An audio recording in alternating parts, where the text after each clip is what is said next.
सोमवार का व्रत 3 प्रकार का होता है। इसमें प्रत्येक सोमवार सोमवार प्रदोष और 16 सोमवार शामिल है। तीनों ही व्रत का विधि विधान और पूजा के नियम एक समान ही।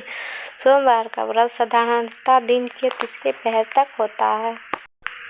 सोमवार के दिन भगवान शिव की पूजा और व्रत का विशेष महत्व होता है। इस दिन सुबह जल्दी उठकर स्नान आदि कर साफ वस्त्र ग्रहण करें। यदि कोई संभव हो तो मंदिर में जाकर शिवलिंग का जलाभिषेक करने के बाद व्रत का संकल्प लें।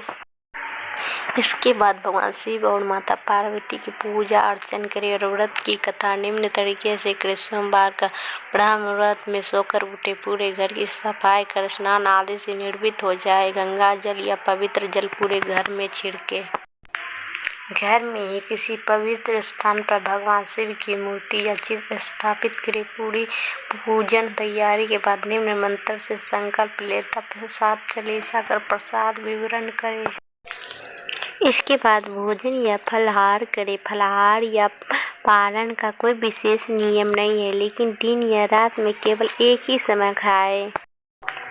शिव जी का दिन मतलब शीतल शांत और चंद्र दिन, तो इस दिन सफेद और एकदम हल्के रंग का वस्त्र पहनना फायदेमंद होता है, जैसे सफेद, सिल्वर, क्रीम, हल्का गुलाबी, हल्का नीला, आसमानी और हल्का पीला।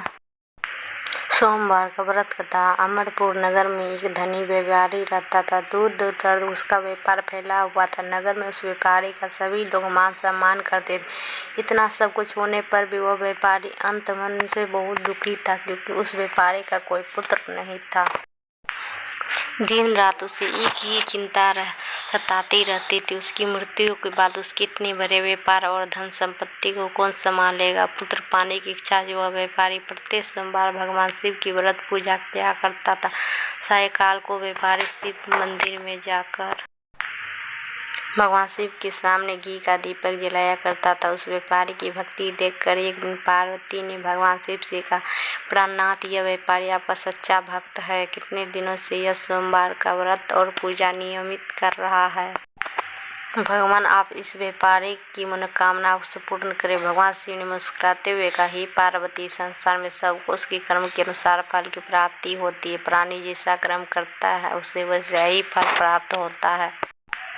इसके बावजूद पार्वती जी ने नहीं मानी। उन्होंने आग्रह करते हुए कहा, प्राणनाथ, आपको इस व्यापारी की इच्छा पूरी करनी ही पड़ेगी। यह अपना अनन्य भक्त है। प्रत्येक सोमवार आपका विधिवत व्रत रखता है और पूजा अर्चना के बाद आपको भोग लगाकर एक समय भोजन ग्रहण करता है। आपको इसे पुत्र प्राप्ति का वरदान देना ही होगा। पार्वती का इतना आग्रह देख भगवान शिव ने कहा, तुम्हारे आग्रह पर मैं इस व्यापारी को पुत्र प्राप्ति का वरदान देता हूँ, लेकिन इसका पुत्र 16 वर्ष से अधिक जीवित नहीं रहेगा। उसी रात भगवान शिव ने स्वप्न में उस व्यापारी को दर्शन देकर उसे पुत्र प्राप्ति का वरदान दिया और उसके पुत्र के 16 वर्ष तक जीवित रहने की बात भी बताई।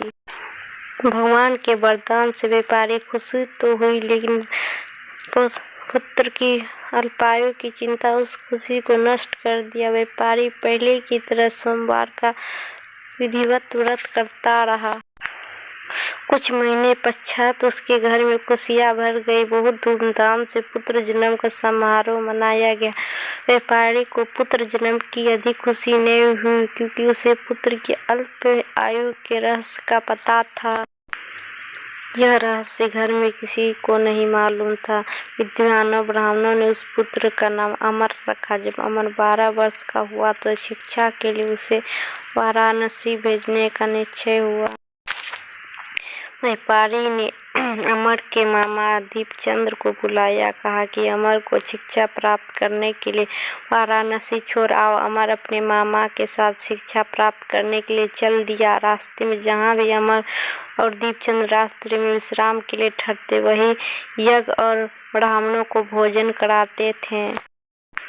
लंबी यात्रा के बाद अमर और दीपचंद्र एक नगर में पहुंचे। उस नगर के राजा की कन्या का विवाह की खुशी में पूरे नगर को सजाया गया था। निश्चित समय पर बारात आ गई थी, लेकिन वर का पिता अपने बेटे के एक आंख से काने होने के कारण बहुत चिंतित था। उसे इस बात का भय सता रहा था कि राजा को इस बात का पता चलने पर कहीं वह विवाह से इनकार न कर दे, इससे उसकी बदनामी होगी।